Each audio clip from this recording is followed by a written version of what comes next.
Un nuovo aggiornamento di mercato sta iniziando a prendere forza nei corridoi di Napoli e, questa volta, coinvolge nomi importanti sia in difesa sia in possibili uscite che potrebbero cambiare l'equilibrio della rosa.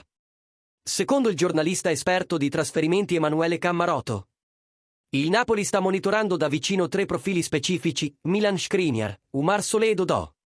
Tutto questo mentre il club mantiene il focus assoluto sulla sua priorità massima: garantire la qualificazione alla prossima Champions League. Chiudere tra le prime 4 non è soltanto un obiettivo sportivo, ma una necessità strategica per permettere al presidente Aurelio De Laurentiis di investire con maggiore sicurezza e ambizione nel mercato estivo. Nel reparto difensivo, l'analisi è chiara. Antonio Conte vuole rinforzare la linea arretrata con giocatori di impatto immediato. Il nome di Oumar Solé, attualmente all'Udinese, piace per forza fisica, versatilità e margine di crescita.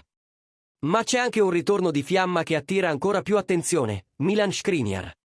Il difensore slovacco è già stato molto vicino a vestire la maglia del Napoli in altre finestre di mercato e continua a essere considerato un profilo di leadership, esperienza internazionale e solidità difensiva.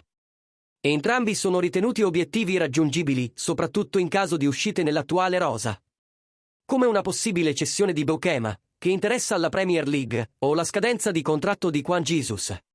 Sulla fascia destra prende quota con forza il nome di Dodò, protagonista con la Fiorentina. Il brasiliano era già stato sondato a gennaio e resta tra i favoriti per rinforzare il ruolo. Velocità, spinta offensiva e capacità di adattarsi a sistemi intensi si sposano con il profilo desiderato per la prossima stagione. Il Napoli sa che per competere ad alto livello sia in Serie A sia in Europa sarà necessario alzare lo standard fisico e tecnico della rosa. Ma il mercato non riguarda soltanto gli arrivi.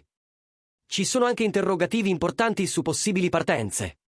Il futuro di David Neres, Kevin De Bruyne e Alex Meret inizia a generare speculazioni.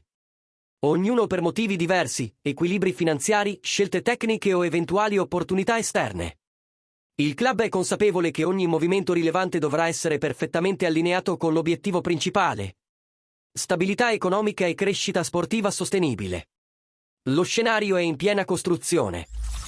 La qualificazione alla Champions League sarà il punto di svolta che definirà l'ampiezza delle ambizioni estive.